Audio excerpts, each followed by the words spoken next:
लोगों के रिस्पॉन्सेस की परवाह किए बिना काम करना सबसे अच्छा है, क्योंकि आप जानते हैं कि आप क्या कर रहे हैं और आप उसका कारण जानते हैं कि आप जो कर रहे हैं वो क्यों कर रहे हैं। नेचर या यूनिवर्स आपके अस्तित्व के लिए न्यूट्रल है। ये कभी कभी आप पर ऐसी चीजें फेंकेगा जो आपकी दुनिया को हिलाकर रख देगी।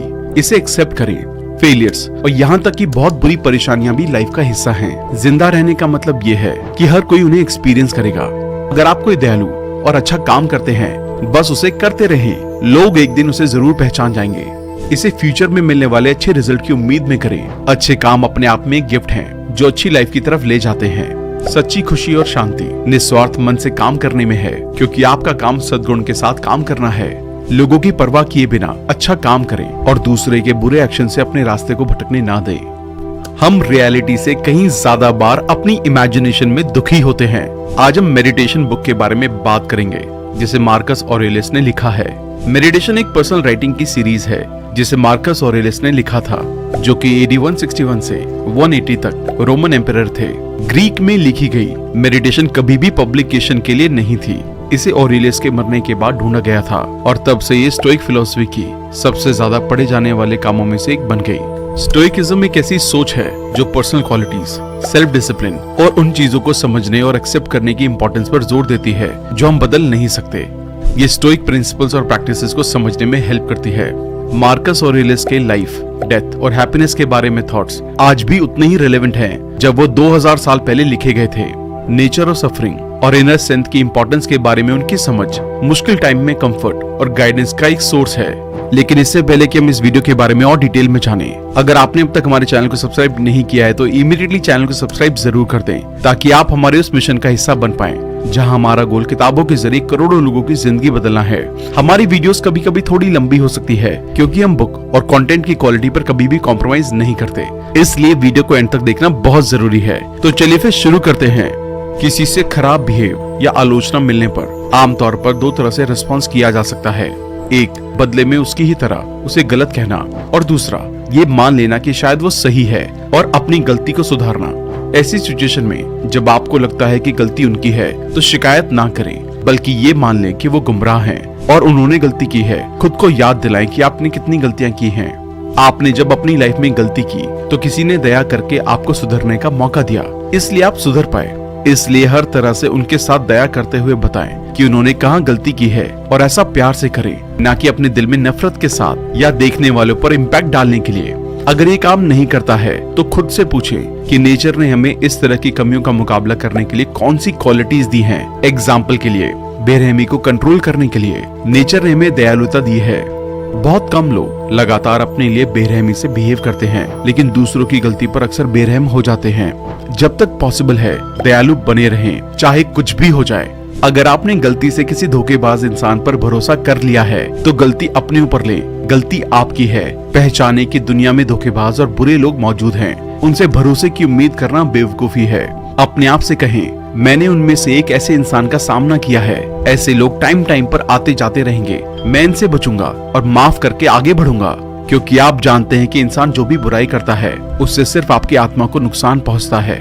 आपका काम है कि आप अच्छे बने और उन्हें बुराई को बदलने का मौका दें। अगर वो उसे बदलना नहीं चाहते हैं तो कम से कम उस बुराई को दोबारा ना करने की परमिशन दें। सबसे अच्छी तरह का बदला अपने दुश्मन की तरह नहीं बनना है, बल्कि उसे अपनी तरह अच्छा बनाना या कम से कम उसे दूरी बना लेना है। और ये आप पर डिपेंड करता है, क्योंकि आपकी लाइफ पर आपका कंट्रोल है। आपकी लाइफ में क्या होता है ये इस पर काफी हद तक डिपेंड करता है कि आप इसको कैसे एक्सप्लेन करते हैं। लाइफ में सब कुछ इसी एक्सप्लेनेशन से जुड़ा है। ये मार्कस ऑरेलियस का एक फेमस कोट है, जो कि जाहिर तौर पर पूरी तरह से सच नहीं लगता, लेकिन ये एक जरूरी मेंटल टूल है। अगर आप इसे समझकर इसकी वैल्यू को ठीक से इस्तेमाल करते हैं तो उसे काफी अच्छी तरह से रोजमर्रा की लाइफ में इस्तेमाल कर सकते हैं। इसे ध्यान में रखते हुए खुद को याद दिलाएं कि चीजें आपको कैसे इन्फ्लुएंस करती हैं। यह आपके दिमाग की एक्सप्लेनेशन से डिसाइड होता है, ना कि बाहरी दुनिया में जो कुछ भी होता है। आप चुन सकते हैं कि इसकी एक्सप्लेनेशन कैसे की जाए, इसलिए नुकसान महसूस ना करने और शुक्रगुजार होने को चुने। एग्जाम्पल के लिए, आप बारिश में भीग गए हैं, जो होना था वो हो गया। अब मौसम पर गुस्सा करना या अपने कपड़ों और बॉडी का पानी से गीला होने पर ध्यान देने से आप दुखी महसूस करेंगे। दूसरा ऑप्शन, आप जिंदा रहने के लिए बारिश की जरूरत और ऐसे मोमेंट्स को महसूस करने के काबिल होने पर थैंकफुल महसूस करना चुन सकते हैं। इससे आपको खुशी होगी इस तरह आप पाएंगे कि हर उस सोच को पीछे हटाना और मिटा देना कितना आसान है जो परेशानी का कारण है या बेकार है, और तुरंत पूरी शांति और खुशी में रहा जा सकता है। इसलिए चीजों को पॉजिटिव नजरिए से फ्रेम करने के लिए अपने दिमाग पर कंट्रोल पाने पर काम करें। एंड में आप वही हैं जो लगातार सोचते हैं। इसलिए ध्यान रखें कि आप किन थॉट्स को अपने दिमाग में रहने देते हैं, क्योंकि थॉट्स ही एक्शन बनते हैं और एक्शन रिजल्ट का कारण होते हैं। आपके पास एक बॉडी और एक दिमाग है। आपका दिमाग आपकी लॉजिकल एबिलिटी और नेचर को समझने के लिए दूसरे जानवरों के कंपैरिजन में एक एडिशनल फायदेमंद चीज है। इसका मतलब है इसे पहचानना और नेचर ने जो आपको दिया है उसका ठीक से इस्तेमाल करना आपकी जिम्मेदारी है। आप पहले से ही जानते हैं कि आपको क्या करना चाहिए और आप फिर भी नहीं कर रहे हैं। इसका कारण ये है कि आपका अपने दिमाग पर कंट्रोल नहीं है। जब भी आप कुछ करने का डिसीजन लेते हैं और नहीं करते हैं तो इसका कारण ये है कि आपकी बॉडी ने आपको कुछ रीजन दिए हैं कि आप दर्द, उदासी, बुखार या भूख के कारण ये काम ना करके अपने आप में बदलाव ना करने दें। जब आप इस तरह की चीजों से परेशान होते हैं तो अपने आप को याद दिलाएं कि मैं दर्द के आगे झुक रहा हूँ। जब आप इन सेशन के आगे झुक जाते हैं तो आप अपने दिमाग को बॉडी का गुलाम बना लेते हैं जो दुख की ओर ले जाता है। दिमाग या मन को अपना काम नहीं करने देने के कारण बहुत दर्द पहुंचता है। अपने मन पर कंट्रोल हासिल करें। सिर्फ कंट्रोल पाने से ही आप नेक काम करना शुरू कर सकते हैं। ऐसा करके जब आप अपनी लाइफ की वैल्यूज पर लौटते हैं और उसे ध्यान में रखते हुए काम करते हैं तो आप उन लोगों के लिए भगवान बन सकते हैं जिन्हें आज आप बेकार के इंसान लगते हैं। जानबूझकर किए गए वाले काम हम अक्सर लाइफ में ऑटो पायलट मोड पर करते हैं।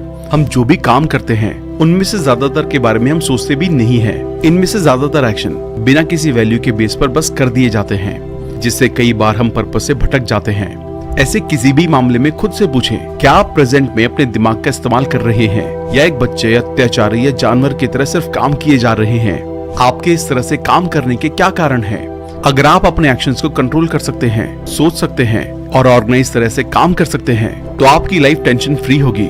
अगर आप अपने मन की एक्टिविटीज का इंस्पेक्शन नहीं करेंगे तो आप और ज्यादा दुखी होंगे। आप किसी भी टाइम अपने मन के अंदर जाकर भारी घटनाओं से शांति पा सकते हैं। बस अवेयर होकर अपनी थॉट्स को देखें। हम एक दूसरे से मिलकर बने हैं। अपने आप को अपने आसपास के लोगों से नाराज होने की परमिशन ना दें, नफरत में ना पड़े। अगर आप सभी लोगों को समझदार और हेल्प करने के काबिल मानते हैं तो दूसरे लोगों की हेल्प लेना आसान हो जाता है। खुशी ना सिर्फ सही काम करने और दूसरों को सही काम करने के लिए मोटिवेट करने में है, बल्कि लोगों के लिए प्यार महसूस करना और माफ करने में है। भले ही वो गलतियां करें, आप ये पहचान कर ऐसा कर सकते हैं कि वो भी इंसान है और हम सभी गलतियां करते हैं। जल्दी वो भी आपकी और हमारी तरह ही मर जाएंगे। इस सोच में हम सब एक साथ आ जाते हैं। सोसाइटी में यूनिटी बनाने के लिए अपने आसपास के लोगों की पॉजिटिव चीजों पर सोचना जरूरी है। हम सभी में अलग अलग एबिलिटीज और टैलेंट्स हैं। आपको उन्हें ध्यान में रखना होगा। जब आपको मोटिवेशन की जरूरत हो तो आप उनके बारे में बेहतर सोचें। उन एबिलिटीज और टैलेंट्स के बारे में सोचें जो आपके आसपास के लोगों में है। एक की एनर्जी, दूसरे की पोलाइटनेस और तीसरे में स्मार्ट थिंकिंग है। इस तरह हर किसी में कुछ अच्छा जरूर है, उस बारे में सोचें। हम सभी दूसरे लोगों के कंपैरिजन में खुद से ज्यादा प्यार करते हैं, लेकिन अपने ओपिनियन के कंपैरिजन में उनके ओपिनियन की ज्यादा परवाह करते हैं। ये लेसन कि अपने ओपिनियन को ज्यादा इंपॉर्टेंस दें, ये एरोगेंस का लेसन नहीं है। ये आपको वो करने की याद दिला रहा है जो आप जानते हैं। लोगों के रिस्पॉन्सेस की परवाह किए बिना काम करना सबसे अच्छा है, क्योंकि आप जानते हैं कि आप क्या कर रहे हैं और आप उसका कारण जानते हैं कि आप जो कर रहे हैं वो क्यों कर रहे हैं। आपको हर किसी को खुद को समझाने की जरूरत नहीं है, लेकिन ज्यादातर लोग दूसरों की चापलूसी करते हैं और उनसे तारीफ चाहते हैं। तारीफ के बारे में बहुत ज्यादा टेंशन लेने से बचने के लिए मार्कस ऑरेलियस इस बारे में सोचने का सजेशन देते हैं कि रियलिटी में क्या फर्क पड़ता है। मतलब हमें ईमानदार और अपने काम के लिए फोकस्ड होना चाहिए। खुद को ऐसा दिखाने की कोशिश नहीं करनी चाहिए जैसे हम नहीं हैं। इसकी बजाय इम्प्रूवमेंट पर काम करते रहना चाहिए। अपने आप को ठीक करना अपने आप को धोखा देने से बेहतर है। इम्प्रूव करते टाइम, अपना माइंडसेट बदलते टाइम आपको ये नहीं देखना चाहिए कि आपने कुछ खो दिया है, बल्कि याद दिलाएं इम्प्रूवमेंट के साथ किया जाने वाला काम पहले से बेहतर काम है, जिसके लिए आपको बेहतर रिजल्ट मिलने वाले हैं। बस साथियों के दबाव के कारण या खुद को दूसरों के लिए अट्रैक्टिव दिखाने के लिए इसे ना बदलें। याद रखें कि अपना माइंडसेट बदलना, इम्प्रूवमेंट को एक्सेप्ट करना और एक्शंस पर बेहतर रिस्पॉन्स आपकी जिम्मेदारी है। ये दूसरों से पहले आपकी लाइफ को इन्फ्लुएंस करेगा और ये चेंज आपकी अपनी इच्छा पर बेस्ड है। डिसीजन ले और चेंज की शुरुआत कर दे। हर किसी की फ्रीडम की रिस्पेक्ट के लिए दूसरों के एक्सप्रेशन की फ्रीडम को सहना सीखें। उन्हें कंट्रोल करने की बजाय अपने रिस्पॉन्सेस को कंट्रोल करना सीखें। नापसंद सच को सुनना सीखें, लोगों को ध्यान से सुने और खुद को उनकी जगह पर रखने की कोशिश करें। दूसरों की बातों के लिए अवेयर रहने की आदत डालें। जहाँ तक पॉसिबल हो लॉस के राइट्स को सभी के लिए एक जैसा माने। जो राजा अपनी प्रजा की फ्रीडम की सबसे ज्यादा रिस्पेक्ट करते हैं वो मानते हैं कि सत्ता के समझदार लोग साम्राज्य में होने वाली नफरत, चालाकी और पाखंड को पहचानते हैं, इसलिए उनकी बातों को राजा तक पहुंचना जरूरी है। अगर आप कभी भी खुद को पावरफुल पोजीशन में पाते हैं तो इसे याद रखें और खुद को चेक करें। ऑटोक्रेटिक बनने का विरोध करें। ध्यान रखें कि पावर आने से आप खराब ना हो जाएं, बल्कि एक इंसान की तरह दूसरे इंसान की फ्रीडम और फीलिंग की रिस्पेक्ट करें। हर काम के साथ सेल्फ रिस्पेक्ट से पूछें कि क्या आप इसके लिए खुद की इज्जत कर रहे हैं या इसे करने के बाद अंदर से पछतावा करेंगे। जिन चीजों पर आप सच में विश्वास नहीं करते हैं उन्हें करने के किसी भी थॉट या फीलिंग्स को जब भी आए तुरंत मिटा दें।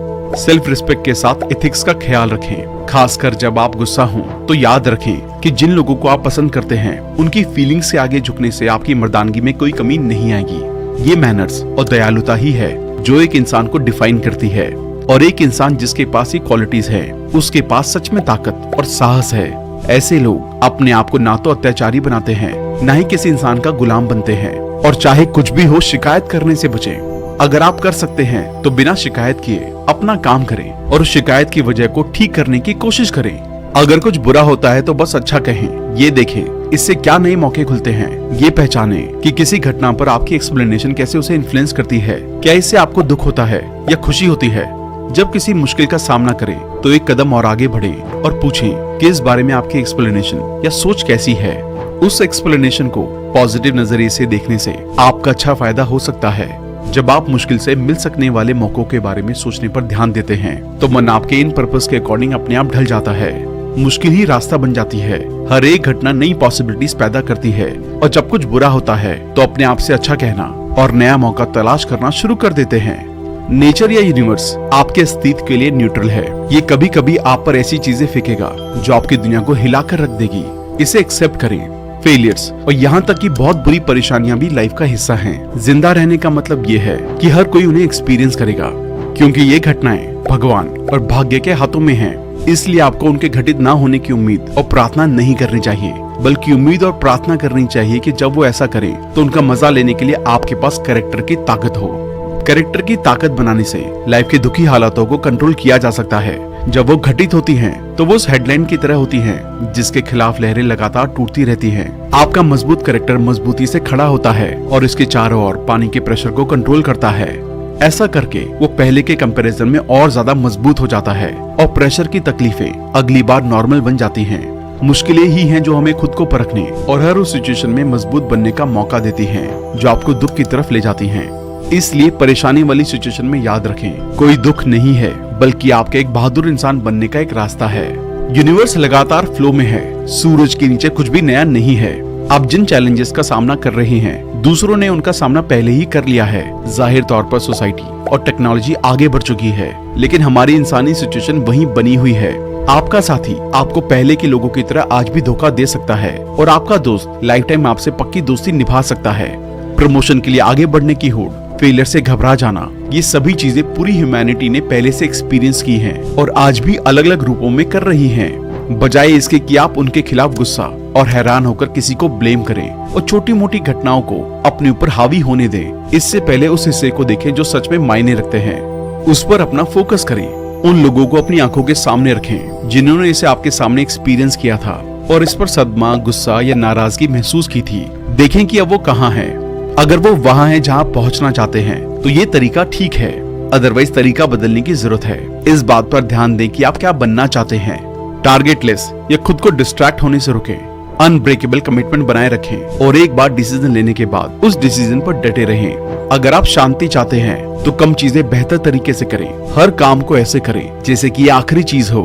आप अपनी लाइफ में अब तक जो भी टारगेटलेस काम कर रहे हैं उन्हें करना बंद कर दें। अपनी फीलिंग्स को अपने दिमाग पर हावी होने देना बंद कर दें। अपने आप को फिजूल के थॉट से फ्री कर लें और अपनी फीलिंग्स को फ्यूचर में अपने लिए चिंता करने देना बंद कर दें। उन पर काबू पा लें और उन्हें काम करने के लिए प्रेजेंट पर फोकस कर दें। अपने आज के टाइम को ऐसा माने जैसे कि ये आपका आखिरी टाइम हो। इमेजिनेशन के इन्फ्लुएंस को मिटा दें। कठपुतली की तरह झटके खाना बंद करें। अपने आप को हार्ड प्रैक्टिस से आज तक लिमिट रखें। आप उन चीजों को भी सीख सकते हैं जिन्हें सीखने में आपको निराशा होती है। ऐसे किसी भी काम के लिए बस सीखने की कोशिश करें। किसी भी ऐसी फिजिकल अपीयरेंस पर ध्यान ना दें जिसे आप बदल नहीं सकते, जो बदला नहीं जा सकता। उसे चाहना या उसका पीछा करने की परमिशन अपने आप को ना दें। इसके बजाय उन क्वालिटीज पर ध्यान दें जो आपकी पावर में है। अगर आपके हिसाब से आपका काम ज्यादातर लोगों के लिए सही नहीं है तो रेजिस्टेंस का सामना करें। अगर आपके हिसाब से ये ठीक है तो उनसे बहस करने में अपना टाइम बर्बाद ना करें। कुछ भी अनफेयर ना करें और इस बात की चिंता ना करें कि लोग आपको ऐसा करने के लिए पहचानते हैं या नहीं। अगर आप कोई दयालु और अच्छा काम करते हैं, बस उसे करते रहें। लोग एक दिन उसे जरूर पहचान जाएंगे। इसे फ्यूचर में मिलने वाले अच्छे रिजल्ट की उम्मीद में करें। अच्छे काम अपने आप में गिफ्ट हैं जो अच्छी लाइफ की तरफ ले जाते हैं। सच्ची खुशी और शांति निस्वार्थ मन से काम करने में है, क्योंकि आपका काम सद्गुण के साथ काम करना है। लोगों की परवाह किए बिना अच्छा काम करें और दूसरे के बुरे एक्शन से अपने रास्ते को भटकने ना दें। एक बार में ही किसी बड़े रिजल्ट की उम्मीद ना करें। छोटी छोटी ग्रोथ से खुश रहें और बेहतर एफर्ट्स करते रहें। अगर आपका पर्पस हमेशा अच्छे काम करने की कोशिश करना है तो भले ही आपके रास्ते में कुछ मुश्किलें आती हैं, फिर भी आप मजबूत इरादे के साथ कोशिश करते रहने से उस गोल में सफल हो जाएंगे। इसका मतलब ये है कि अपनी भलाई को दूसरे लोग क्या कहते हैं या क्या करते हैं इसके साथ बांधना समझदारी नहीं है, क्योंकि कभी कभी अच्छे कामों के लिए भी नफरत की जाती है। इसलिए जरूरी बात यह है कि आप तारीफ की तलाश में सही रास्ते से भटक नहीं जाएं। अपने अंदर सिर्फ नेक काम करने की इच्छा जगाएं और दूसरों को खुद पर हावी ना होने दें। अब एक्शन लेने का टाइम आ गया है और मौत हम सभी के करीब आ रही है। एक बार फिर से अपनी लाइफ के हर जरूरी पहलू को नेचुरली सोचें और डिसीजन लें। ईमानदारी, साहस, सेल्फ कंट्रोल और बाकी सबसे ऊपर समझदारी से एक्शन लेने की बात अपने आप को याद दिलाते रहें। अपने आप को याद दिलाएं कि आपने कितनी बार चीजों को टाल दिया है। इस वजह से आपको कितने मौके दिए गए और आपने फिर भी बर्बाद कर दिए। याद रखें कि आपका टाइम लिमिटेड है। आपके पास एक मौका है और वो खत्म हो रहा है। दूसरों से अप्रूवल लेना बंद करें, चीजों को टालना बंद करें। आज ही एक्शन लेने का डिसीजन लें। ऐसे ना जिए कि आपके पास अनलिमिटेड मौके हैं। आने वाले सालों में जब तक आप जिंदा हैं, तब तक आप अच्छा बनने में कैपेबल हैं, जब तक मौत आप पर हावी नहीं रहती। इसलिए अपने आप को इम्प्रूव करते रहें ताकि शान से मर सकें। एक बार जब आप ऐसा ऑप्शन चुन लेते हैं तो अपने उस अंदरूनी दर्द को खत्म होता हुआ पाएंगे जो आपको लगता है आप भुगत रहे हैं, क्योंकि आप आज के दर्द की बजाय अच्छा कल चुन रहे हैं। अपने आप को मरा हुआ समझो। आपने अपनी लाइफ जी ली है। अब जो बची है वो किसी पर्पस के लिए आपको दी गई है, इसलिए इसे लें और ठीक से जिए। इससे कोई फर्क नहीं पड़ता है कि आप कितने इंटेलिजेंट हैं। लाइफ में कभी न कभी ऐसी चीजें होंगी जो आपको बैलेंस से बाहर कर देंगी। जब ऐसा होता है तो आगे बढ़ने से पहले एक बार अपने आप को बैलेंस करें। जितना ज्यादा आप इसकी प्रैक्टिस करेंगे उतना बेहतर होगा। जब आप सिचुएशन से परेशान हो जाएं, तो तुरंत अपने आप पर लौट आएं और जितना आप कर सकते हैं उतना बैलेंस बनाते हुए काम करें। अगर आप ऐसा करते हुए अपने बैलेंस पॉइंट पर वापस आते रहेंगे तो आपको हार्मनी की बेहतर समझ होगी। एक टाइम आएगा जब आप रास्ते से गिर जाएंगे और अपने पुराने तरीकों पर वापस लौट जाएंगे। ऐसा होने पर अपने बैलेंस पॉइंट को पहचानें और अपने आप को प्रेजेंट सिचुएशन में खींचने की प्रैक्टिस करें। उस आवाज को सुने जो आपको हार मानने के लिए कहती है। समझदारी और एथिकल एक्शन के साथ जब आप काम की शुरुआत करते हैं तो वापस सही बैलेंस पॉइंट पर आ जाते हैं। जो काम या पर्पस आपने शुरू किया है उसे पूरी तरह से अपनाएं। घमंड और दिखावे के डिस्ट्रैक्शन से बचें। न सिर्फ ये आपके काम में बाधा डालता है बल्कि वर्क एफिशिएंसी को भी कम करता है। इसलिए जब भी इन सिचुएशन की वजह से आपको लगे आप पटरी से उतर रहे हैं तो दोबारा पटरी पर आ जाएं। चीजों का आप पर कंट्रोल है। उसे कम करने का मतलब है कि आप उन्हें देखें कि वो रियल में कैसी हैं। जैसे शराब सिर्फ फैंसी अंगूर का रस है। पर्पल कपड़े जो उस टाइम सम्राट घराने के लोग पहनते थे सिर्फ शंख के खून से रंगी हुई ऊन है। ये ना सिर्फ फिजिकल चीजों पर अप्लाई होता है बल्कि एक्शंस और बिहेवियर के लिए भी हमारे रूलिंग प्रिंसिपल को भी बताता है। यहाँ तक कि समझदार लोगों के भी कि वो किस तरह की चीजों से बचते हैं या किस तरह की चीजों को अपनाते हैं। इमेजिन करें कि किसी की आत्मा साफ साफ दिखाई दे रही है जो उन्हें प्यार, गुस्से, घमंड और उसकी रियलिटीज को उजागर करती है। अब इमेजिन करने की कोशिश करें कि क्या उसका बुरा मानना सच में किसी को नुकसान पहुंचा सकता है। उनकी सभी तारीफें क्या सच में किसी को हेल्प कर सकती हैं? क्या आप चाहते हैं कि कोई ऐसा आदमी आपकी तारीफ करे जो हर घंटे 3 बार खुद को कोसता है? या क्या आप ऐसे आदमी को खुश करना चाहते हैं जो अपने अपमान, नफरत या जो कुछ भी है उसे झेलने के बावजूद खुद को खुश नहीं करता है? इस तरह अवेयर रहने से आप देखेंगे कि वो किस तरह के इंसान हैं। आपको पता चल जाएगा कि उन्हें इन्फ्लुएंस करने के लिए स्ट्रेस लेने की जरूरत नहीं है। पैसा अपने आप में कोई अच्छी या बुरी चीज नहीं है। ये इस बात पर डिपेंड करता है कि आप इसका इस्तेमाल कैसे करते हैं। पैसा शब्द एक मिथ है। जब इसे फिजिकल चीजें लेने के लिए इस्तेमाल किया जाता है तो ये पॉसिबल है कि बहुत सारी चीजें रखने से लाइफ स्ट्रेस हो सकती है। इसलिए हर मामले में वो सिर्फ आपके लिए सामान नहीं है। सच्चा सामान आपकी क्वालिटीज हैं। अपने मन और जो भी आपके पास है उसकी रिस्पेक्ट करें और उनके साथ खुश रहें। अगर आप दूसरी अननेसेसरी चीजों या कम से कम जिनके इस्तेमाल के बिना लाइफ को खुशी से जिया जा सकता है उनको बढ़ने से नहीं रोक सकते हैं तो आप कभी भी फ्री नहीं होंगे। आप हमेशा जेलसी फील करेंगे या डरेंगे कि कोई आ सकता है और चीजों को छीन सकता है। जो लोग सिर्फ पैसों की लालसा रखते हैं वो गुमराह होते हैं। वैसे ही वो भी हैं जो इसे पाने को बुरा मानते हैं, वो भी गुमराह हैं। जितना चाहे उतना पैसा कमाएं, बस इसे अपने ऊपर हावी ना होने दें। जब ये आपके पास है तो इसका इस्तेमाल करना सीखें। इसके चले जाने पर भी खुश रहने के लिए पूरी तरह से तैयार रहें। इसके ना होने पर बिना किसी शर्मिंदगी के खुलकर लाइफ को जिए और इसके बहुत ज्यादा होने पर बिना किसी घमंड के इसे लाइफ को जीने के लिए एक जरूरी टूल की नजर से देखें। इसके लिए आपके पास वो कौन सी चीजें हैं जिन्हें आप सबसे ज्यादा इंपॉर्टेंस देते हैं, पसंद करते हैं, उन्हें सोचें और सोचें कि अगर वो चीजें आपके पास नहीं होती तो आप उसे कितना चाहते। बस अवेयर रहें। पैसे या किसी भी चीज से इतनी सेटिस्फैक्शन महसूस ना करें कि आप उन्हें जरूरत से ज्यादा इंपॉर्टेंस देने लगे और आप उन्हें खोने से परेशान हो जाएं।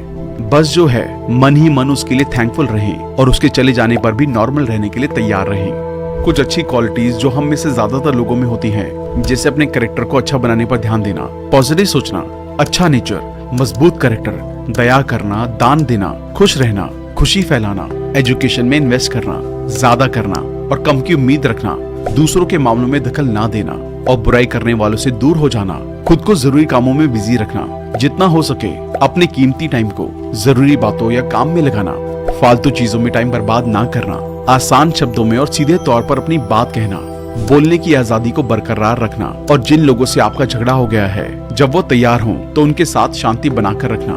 लाइफ में पर्पस का होना, डिस्ट्रैक्ट ना होने के लिए फीलिंग्स को डिसीजन पर हावी ना होने देना।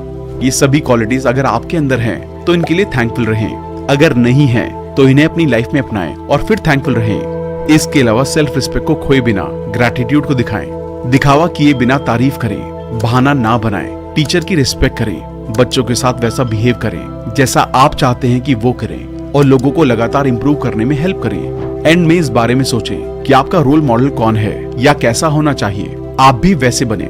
जैसा कि हमने शुरू की चैप्टर्स में जाना, दूसरों के गलत कामों में परेशान ना हो और अगर पॉसिबल हो तो उन्हें इंप्रूव करने में हेल्प करें। लेकिन अगर वो जिद्दी हैं तो वो नहीं बदलेंगे तो इसे एक्सेप्ट करें। ऐसे लोगों पर रिस्पॉन्स करते टाइम हमें कभी भी अपनी वैल्यूज को नहीं बदलना चाहिए। इसके अलावा हमें कभी भी दूसरों के बुरे कामों को लेकर हैरान नहीं होना चाहिए और ये उम्मीद करने से बचना चाहिए कि इंसानों को गलती नहीं करनी चाहिए, क्योंकि ऐसा करके आप इम्पॉसिबल चीज की उम्मीद कर रहे हैं। लोग अच्छे और बुरे की नॉलेज ना होने के कारण बुरे काम करते हैं, इसलिए हमें उनकी गलतियों के लिए उन्हें माफ कर देना चाहिए। मार्कस इस बात पर जोर देते हैं कि एंड में हम इंसान एक सोशल क्रिएचर हैं जो सोसाइटी के साथ मिलकर रहने के लिए बने हैं। इसलिए गलतियों को ठीक करने का मौका देकर उन्हें सोसाइटी का हिस्सा तब तक बनाए रखें जब तक उनकी गलती पूरी सोसाइटी के लिए नुकसानदायक ना हो। अच्छे और बुरे लोग दोनों ही यूनिवर्सल नेचर का हिस्सा है और वो बातचीत और हेल्प के लिए बने हैं। मार्कस ऑरेलियस और सभी स्टोइक्स का मानना था कि हम एक इंटरनली कनेक्टेड ऑर्गेनिज्म का हिस्सा हैं। आप सभी को चोट पहुंचाए बिना किसी एक इंसान को चोट नहीं पहुंचा सकते। जो चीज छत्ते को नुकसान पहुंचाती है वो मधुमक्खी को भी नुकसान पहुंचाती है। मतलब जब आप दूसरों को चोट पहुंचाते हैं तो आप पूरी इंसानियत और अपने आप को चोट पहुंचाते हैं। बुरे लोगों की फिजूल में डिसरिस्पेक्ट करना और उनसे दूर रहने की कोशिश करना नेचर के खिलाफ है। जब हम खुद को दूसरों की गलतियां निकालते हुए पाते हैं तो हमें पहले अपनी गलतियों के बारे में सोचना चाहिए। तब आप पाएंगे कि उन्हें ब्लेम करने की संभावना कम है। दूसरों को ब्लेम करने और उनसे परेशान होने की बजाय हमें सेल्फ इंप्रूवमेंट पर फोकस करना चाहिए। तो दोस्तों, ये थी मेडिटेशन बुक की समरी। आइए अब तक जो कुछ भी सीखा है उसे वापस एक बार दोहरा लेते हैं ताकि ये सब आपको याद रहे। आपकी लाइफ में क्या होता है ये इस पर काफी हद तक डिपेंड करता है कि आप इसकी एक्सप्लेनेशन कैसे करते हैं। मुश्किलों में मौका ढूंढने से वो एक अच्छा अवसर बन जाती हैं। अपने दिमाग का फीलिंग्स पर कंट्रोल रखें। एक बार डिसीजन लेने के बाद उस पर डटे रहें। हमेशा इंप्रूव करने के लिए तैयार रहें। दूसरों की फ्रीडम ऑफ एक्सप्रेशन की रिस्पेक्ट करें। परेशानी आने पर ना घबराएं, क्योंकि एक इंसान होने के नाते ये हमारे नेचर का हिस्सा है। प्रैक्टिकल रहें और जो आपके सामने है उससे डील करें। जो सही है उसे करने पर ध्यान दें और रेजिस्टेंस का सामना करने के लिए तैयार रहें। अपनी ड्यूटी पूरी करें। ध्यान रखें, पैसा ना तो अच्छा है ना ही बुरा, आपका इस्तेमाल इसे अच्छा या बुरा बनाता है। अपनी लाइफ पर नजर रखें। दूसरे लोगों की जासूसी करने में एक भी सेकंड बर्बाद ना करें।